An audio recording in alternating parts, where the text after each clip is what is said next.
Ô, Pilhado, não sei se você reservou um espaço para falar sobre a arbitragem de ontem. Depois me dá um tempinho, porque foi uma coisa absurda o que aconteceu ontem. Eu vou te perguntar exatamente agora, Flávio. Eu ia passar aqui os números do Dorival. Dorival no Corinthians. 21 jogos, 8 vitórias, 7 empates e 6 derrotas, gente. 49% de aproveitamento. Isso porque tá bem na Copa do Brasil, hein? Imagina se tivesse mal, 49% de aproveitamento. Arbitragem. Tivemos 9 minutos para o árbitro decidir anular o gol do Corinthians. Não, anular não, validar o gol do Corinthians. Gente, 9 minutos é algo inacreditável, Flávio Prado. Foram 5 minutos para o VAR chamar o árbitro. E foram 4 minutos para o árbitro decidir alguma coisa. Isso é uma palhaçada. Primeiro, eu quero saber se você acha que a decisão, pelo menos, foi a certa. E segundo, Flávio, isso esfria o jogo. 9 minutos sem jogar, os dois times esfriam por causa da incompetência de uma arbitragem que nem usando o vídeo consegue ser rápida, Flávio Prado. E outra, o árbitro ainda chamou o auxiliar para ajudá-lo a decidir o que ele faria vendo a imagem no VAR, Flávio. Eu só não vou falar que eles são uns palhaços porque eu gosto de palhaço. Palhaço é um negócio que eu admiro muito e tal. Ratinho, Espirro, lá mais atrás a Reli Pimentinha e tal. Pilhado, 9 minutos são 10% do tempo do jogo. 10% do tempo do jogo para resolver uma porcaria de um lance. Eu não sei se está certo ou errado, porque eu esqueci o que eles estavam analisando. Dá pro cara sair, vai no banheiro, dá para ele... dá pro cara fazer um lanche, ele prepara, come o lanche, né, tranquilo, e ainda o negócio não foi resolvido. Dá pro cara decidir... o encontro do Putin com o Trump não durou isso tudo. É impressionante como eles são... Durou, foi. Mais ou menos, foi rápido, não foi a conversa? Não tinha VAR, né? Então... Gente do céu, eles estão decidindo uma pendência de uma guerra que está abalando o mundo. E esses palhaços do pior sentido possível, porque os bons eu gosto, eles levam 10% do jogo para decidir um negócio. Isso é inconcebível, isso é contra a regra, isso é um crime contra o futebol. Isso é um crime contra o futebol. Esses caras têm que ser... Acabou, esse restinho de século não apitam mais. Vão apitar no raio que os parta. Isso é um absurdo, é o fim da picada. Existe uma norma do VAR que diz o seguinte: quando o caso for inconclusivo, prevalece a decisão do campo. Acabou, é muito simples isso, está escrito. A Premier League fez uma cartilinha rápida agora que ela recomeçou, e esse é o item 3 dessa cartilinha rápida. O VAR, ele não pode ser intervencionista, tem que intervir o mínimo possível. E quando houver inconclusão no caso, não fique enrolando. Simplesmente você decide o que foi decidido em campo. Acabou, é muito simples isso. Mas eles fazem questão de aparecer. Ontem eles cometeram um crime contra o futebol. Isso é uma vergonha, um absurdo. Isso tem que ser punido severamente, inclusive pela Board. 9 minutos, 10% do tempo do jogo com essa palhaçada, com esse circo que eles fizeram. Isso é olha, eu acho o VAR uma das maiores porcarias que nós temos no Brasil. Enorme. Mas ontem eles se superaram. Ontem foi Guinness Book de porcaria. 9 minutos para resolver, seja o que for, não tem o menor sentido. Já ninguém sabe mais... sabe aquele cara que conversa comprido? Aquele que começa a contar piadas, você não ri no final porque você não lembra o começo? É mais ou menos isso. Depois de 9 minutos, ninguém nem sabia o que eles estavam decidindo mais. Ridículo. Eu espero que esses caras sejam punidos, afastados por um bom tempo ou até definitivamente, porque eles são uns palhaços. Eles não sabem o que eles estão fazendo lá. Ô, Mauro, quando alguém demora 10 minutos para marcar alguma coisa, você deixa claro que ele está com medo de marcar. Você deixa claro que ele não sabe bancar o que ele acha ou não do lance. Aí é muito preocupante, né, Mauro César Pereira? Como disse o Flávio, 9 minutos são 10%, cara. 10% do jogo, do primeiro tempo, do segundo tempo. É ridículo a arbitragem?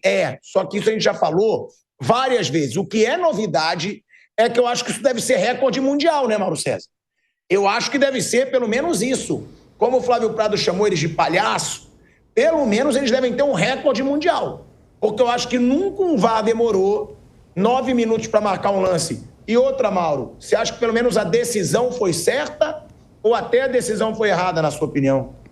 Eu acho que a decisão foi certa. A anulação do gol do Corinthians, a bola foi conduzida com a mão. Um tapa na bola, ele controla a bola com a mão. Pode ser tolerado. Foi involuntário. Nem dá para dizer se foi involuntário ou não, se foi um braço bobo ali. Ele conduz a bola com a mão. Agora querem gol com a mão, gente. Pelo amor de Deus. Menos, né? Não, a do gol que foi válido, Mauro. Essa é do gol que foi válido. Ah, do gol validado? É, que ele validou. Não, achei correto também. Achei as decisões corretas. Achei corretas as decisões. Não acho que tenha havido interferência. Achei as decisões todas corretas. Demoradas, mas corretas. Demoradas, mas corretas. Isso é o padrão da arbitragem brasileira, é essa. Esse mesmo árbitro apitou Flamengo e Mirassol no sábado anterior. Foi um desastre também, uma péssima arbitragem, travando o jogo toda hora. Enfim, o padrão é esse aí. É esse aí. Agora mesmo saiu uma cartilha da Premier League, né, que começou na sexta-feira, a temporada, com uma série de recomendações para tornar o jogo mais ágil, né? E isso poderia ser adotado aqui, mas não vão fazê-lo. É só copiar. Só copiar várias recomendações para o VAR interferir menos e o jogo ser mais ágil. Mas é o contrário. Eu acho que o mais grave que acontece aqui no Brasil, que compromete a qualidade do jogo, é que no momento em que cada vez mais os times de futebol no mundo investem em ter jogadores participativos independentemente de suas posições, inclusive centroavante, etc., para fazer pressão, pelo menos em parte do jogo, recuperar a bola no campo de ataque, dificultar a saída de bola do adversário. Os times investem em zagueiros mais qualificados para também conseguir sair jogando, trabalhando a bola. Isso faz com que o jogo tenha menos chutão, menos ligação direta e a bola mais trabalhada no chão. Então tende a você ter um jogo de mais qualidade, com os duelos travados entre os ataques que pressionam a saída de bola do adversário e as defesas que tentam se construir com a bola no chão ainda assim. Então, quando você tem um movimento no futebol brasileiro que já existe no sentido de jogar mais vezes dessa maneira, mais times jogarem dessa maneira, o que tende a melhorar a qualidade do espetáculo, você tem a arbitragem que inviabiliza muitas vezes esse tipo de jogo, porque ela marca todo tipo de falta. Então, toda vez que o ataque pressiona, o jogador de defesa percebe que vai perder a posse da bola, ele só tem que se atirar. Ele se atira e eles dão uma falta, porque eles se protegem.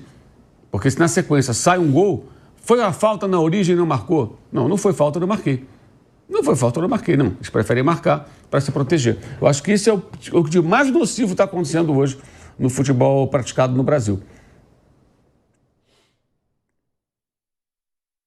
É uma arbitragem muito incompetente, né? É muito incompetente a arbitragem no Brasil. Chega a ser ridículo você levar 9 minutos para marcar um lance, né? Pra gente... Antes da gente falar do Flamengo, eu só vou pedir pro Kaique para ele botar a declaração do Dorival, que eu falei tanto aqui, né? Dele querendo falar que não foram entregues os reforços que ele pediu. Eu pedi esses reforços pro Corinthians. Gente, ele sabe que ele não ia receber, já recebeu o Vitinho, que é um reforço caro. Vamos ouvir aí o que disse o Dorival Júnior sobre reforços, quando foi perguntado sobre esse desempenho do seu trabalho no Brasileirão. Acho que nós temos que avaliar num todo, tudo que nós estamos passando, tudo que nós estamos vivendo, as dificuldades enfrentadas, os problemas que são iminentes e que eu não vou aqui novamente discutir, tudo aquilo que combinei e que estou aguardando e estou trabalhando, estou me entregando como ninguém para esse trabalho e eu tenho certeza que ainda vamos encontrar um caminho.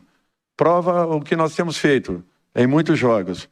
A equipe que tem controle de jogo, tem posse de bola, tem trocas de lados, tem dificuldades imensas quando faltam muitos jogadores, precisamos e temos algumas carências que já foram pontuadas, nunca escondi de ninguém que solicitei, anterior até a minha chegada aqui, algumas contratações.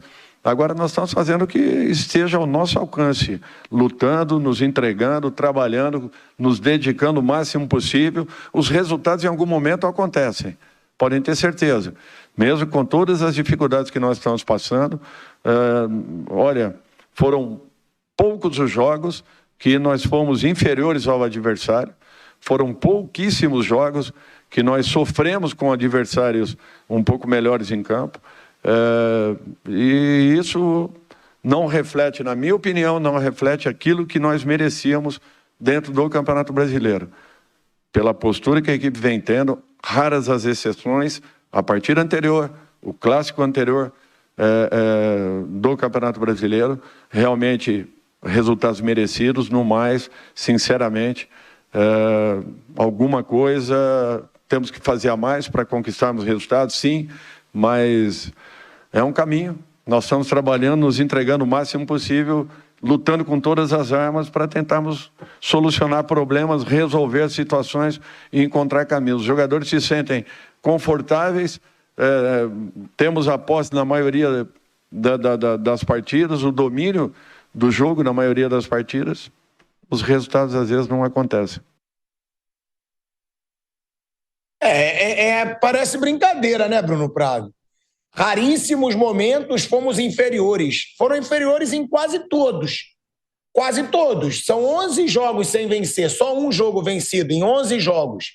E aí ele fala, são raros os momentos que a gente foi inferior. Numa hora dessa, um cara como você, Bruno Prado, podia ter uma enciclopédia como você, né? Que eu não lembro de nada. Eu não lembro nem do que eu fiz ontem. Agora, podia ter uma enciclopédia como você para falar para ele, ô Dorival, vem cá. Então eu vou te citar aqui alguns jogos que você foi inferior.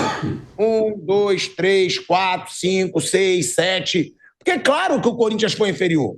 Não tá ganhando de ninguém, pô. Então, podia ter um repórter, né, ô Bruno? Enciclopédia como você, como o Mauro, que também lembra de tudo, para citar jogos que ele foi pior. Tem muita cara de pau uma declaração como essa, Bruno Prado. A campanha no Brasileiro é bem ruim e o Corinthians... Ontem até foi um jogo que o Corinthians poderia ter tido sorte melhor, mas não foi na maioria dos jogos, não foi. Corinthians em alguns jogos, até o jogo com o Ceará, que foi o que ele ganhou, não acho que foi um jogo que o Corinthians foi assim melhor que o Ceará. Acho que foi um jogo muito ruim aquele ali. Foi 1-0 o gol do Thales Magno. Se fosse 0-0, tava ok também, assim. Ou 1-0 pro Ceará, assim, podia sair um gol para qualquer lado, mas acho que o 0-0 até era melhor naquele jogo, que foi o jogo que o Corinthians ganhou, desses 11 aí, últimos do Brasileiro, que foi o que ganhou. Corinthians no Brasileiro, ele tá mal mesmo em resultado e também no desempenho. Aí você vai achar um ou outro jogo, poderia ser melhor. O de ontem, por exemplo, São Paulo no Morumbi, ele foi pior que o São Paulo, né? Mereceu perder aquele jogo. Mas aí não era o Dorival. Estava lembrando do Palmeiras no Brasileiro, na Arena Barueri, que foi bem inferior ao Palmeiras, perdeu de 2-0, mas era o Ramon Dias ainda, não era o Dorival. Mas assim, a campanha do Corinthians ela é condizente com o que o time faz dentro de campo. Quanto a reforços, não vai ter, não sei quem prometeu para ele que vai ter reforços, se foi o Augusto Melo que o contratou ou se foi o Osmar Stabile que está aí de presidente, e é difícil, né? E Dorival é um cara que conhece bastante o futebol, está aí há bastante tempo. O Augusto Melo, se fez uma promessa, era um cara que estava ameaçado por um impeachment, que acabou acontecendo. O próprio Osmar Stabile, não é certo que ele será o presidente do Corinthians até o final do mandato. Vai ter uma eleição, que é quase certo que ele não será candidato único, pode até ser o favorito para vencer, mas ele não será candidato único como chegou-se a pensar, num consenso, só tem mais 1 ano e meio de mandato, ele já está aí, vamos fazer um consenso, apaziguar um pouquinho, deixar o cara candidato único, vai lá, o conselho que vai votar e toca aí, depois se matam aí na eleição que vai para um mandato completo de 3 anos, mas nem nessa eleição de mandato tampão vai ter candidato único, vai ter uma disputa, né? Então, o Stabile não é certo que ele será o presidente do Corinthians até o final do ano que vem, que é quando termina o mandato que seria do Augusto Melo. Então, se alguém prometeu para ele, seja Augusto ou Stabile, nenhum dos dois tinha condição de prometer nada, porque um sabia que estava ameaçado por um impeachment e o outro ainda é interino, apesar do Augusto já ter sido destituído, Augusto não volta mais, só que o Stabile vai ter que vencer uma eleição para seguir no cargo até o final do mandato. Só trazendo aqui, tá, números do Dorival para provar o quanto ele é superior nas Copas do que no Brasileirão, tá? Dorival na Copa do Brasil, desde 2022, 23 jogos, 17 vitórias, 4 empates e só 3 derrotas. Olha isso. O aproveitamento realmente na Copa do Brasil é uma maravilha. 23 jogos, 17 vitórias, 4 empates e só 3 derrotas. 30 gols marcados, 11 gols sofridos, 79% de aproveitamento. Aí você pega os 79% de aproveitamento e compara com o Brasileirão. Olha a comparação. No Brasileirão, de 79% na Copa do Brasil, o aproveitamento é 49%. Gols sofridos, 92%. Derrotas, 28%. Ele tem quase tantas derrotas quanto vitórias. E lembrando, hein, gente? Lembrando que ele passou pelo Flamengo, que era o super poderoso do momento. Então, ele teve de 89 jogos, 35 vitórias, 26 empates e 28 derrotas. Só para passar a régua no assunto do Corinthians e ir para o Flamengo, ô Flávio Prado, é gritante demais a diferença, né? Por que você acha que o Dorival ele é tão ridículo em Brasileirão e tão bom em Copas? Porque no Brasileirão tá ridículo, não dá para defender. Não dá mesmo, mas também não dá para se esperar muito mais do Corinthians em campeonatos. Não. Mas isso aí tem número no Flamengo também, que era o super poderoso, Flávio. Tem Flamengo, São Paulo e Corinthians. Desde 2022. Não, o São Paulo e o Corinthians não dá para você esperar grande coisa. No caso do Flamengo, ele pegou o time já numa situação onde não dava para fazer muito mais coisas e fez o que dava para fazer. É claro que o Dorival pode dar mais, pode fazer mais. Claro que pode, lógico, é evidente. Mas no caso de Corinthians e São Paulo, a culpa é mínima. Imagina, o pilar do Corinthians é intrabalhável. Não dá. O Corinthians hoje não dá. Você não sabe nem com quem você vai falar. Você não sabe se você vai receber, você não sabe se os seus atletas vão receber, você não sabe nada. O Corinthians, ele tá uma bagunça assim como poucas vezes ele esteve. E olha que o Corinthians, para bagunça, ele é raro, hein? Mas dessa vez ele conseguiu entrar no buraco, uma coisa impressionante. E aí tem que tentar salvar com Copa. De repente ganha uma Copa do Brasil, abre mão da Libertadores, uma questão de inteligência, para não arrumar mais confusão, e vida que segue. O São Paulo também não é essa coisa que não dá para contar. Eu discordo um pouco, Flávio. Eu acho que no Brasileirão tem alguma coisa errada com o Dorival Júnior. Não dá pra gente também só passar a mão na cabeça e dizer, não, passou por times. Não é bom. Queria saber se um de vocês, Mauro, Bruno, sabe explicar por que ele vai tão bem em Copas e tão mal em Brasileiro. Vocês desconfiam de alguma coisa no sistema de jogo dele, no esquema tático dele, na postura dele, ou não? Pode ser uma coincidência. Eu acho que nesses 3 anos que foram colocados aí, 22, 23 e 25, né? 24 ele estava na seleção, acho que tem a ver com as prioridades que foram dadas. E ele participou disso, claro. No Flamengo, o Flamengo, eu lembro bem que em 22... a partir do momento que ele enfrenta o Atlético Mineiro na Copa do Brasil, foi aquele confronto que o Gabigol falou que ia reverter lá, que ia ser um inferno no Maracanã, perdeu no Mineirão, foi um confronto grande ali, porque o Atlético, inclusive, era o campeão brasileiro da época, né? Que foi campeão em 21. A partir daquele momento, o Dorival fez uma escolha. E que, claro, teve respaldo, com certeza, da direção do Flamengo na época, ou mais ou menos, né? Ou falaram que teve e depois não, porque também depois tiraram ele no fim do ano. Mas ele colocava um time nas Copas, que era o time titular, e um time reserva no Brasileiro. Inclusive os jogos que vocês citaram aqui, importantes, Palmeiras, que era um confronto direto, que era o líder do campeonato, e Ceará, num jogo no dia seguinte, a um tropeço do Palmeiras. Então, se ele vencesse o Ceará, ele tinha a chance de diminuir a distância para o Palmeiras, e ele colocou o time reserva nesses 2 jogos, mesmo com a possibilidade de tirar a diferença do Palmeiras, uma no confronto direto e outra depois de um tropeço. Então, ele fez essa escolha no Flamengo, de colocar um time reserva no Brasileiro e um time titular nas Copas. Acabou ganhando as Copas e no Brasileiro ficou em 5º lugar. Então, ele fez essa escolha, que eu discordo. Acho que o brasileiro já falei 1000 vezes isso aqui, acho que o brasileiro ser tratado em segundo plano, acho que é um equívoco. Mas aí também com a anuência da direção da época do Flamengo. Ou pelo menos ninguém falou para ele, não vai fazer isso aqui, o brasileiro é importante. E no São Paulo, também acabou indo mais ou menos pelo mesmo caminho. O primeiro turno do Brasileiro de 23 no São Paulo não foi tão ruim. O São Paulo ficou ali 5º, 6º, ele estava brigando para entrar na zona de Libertadores durante o primeiro turno. Aí quando começa o segundo turno, também começa a funilar as Copas, começa a chegar as fases mais importantes, era a Copa do Brasil e Sul-Americana, não era nem Libertadores. E mais uma vez, em vários momentos, o brasileiro ficou de lado. uma escolha dele e do clube também, né? O São Paulo já fez isso também com outros treinadores. Em 22, com o Rogério, foi mais ou menos a mesma coisa, o mesmo cenário. A diferença é que com o Rogério não ganhou uma das Copas, foi semifinalista em uma e vice na outra, e com o Dorival ganhou uma das Copas, foi a Copa do Brasil. Mas no Brasileiro, o desempenho foi muito parecido. Um primeiro turno brigando para ficar entre os 6 e um segundo turno que cai, vai perto da zona do rebaixamento, e quando acabam as Copas ou quando é eliminado, o time volta a crescer. Aí com o Rogério terminou em 9º, chegou a ficar lá perto do 15º, 16º, terminou em 9º. Com o Dorival também, chegou a ficar 15º, 16º, terminou em 11º. Então subiu depois que saiu das Copas. Então nesses dois foi uma escolha dele e da diretoria dos dois clubes. E esse ano no Corinthians, aí é uma questão também de levou bastante a sério o jogo com o Palmeiras, uma mobilização total no Brasileiro. Acho que o time desfalcado tem um rendimento abaixo aí. Acho que o Corinthians com ele na média joga mal. O confronto com o Palmeiras foi uma exceção. Ali eu acho que foi uma exceção, que a gente vai ver até no próximo confronto, que é o Atlético Paranaense, que é um time que está mal na Série B. Não sei se o Corinthians vai jogar o mesmo que jogou contra o Palmeiras, que a mobilização é diferente. Ali Corinthians e Palmeiras ganhou um contorno muito grande, que o Palmeiras, concordo muito com o que o Mauro fala, quando o Palmeiras mete time reserva com o Vitória, ele colabora para esse negócio, é vida ou morte.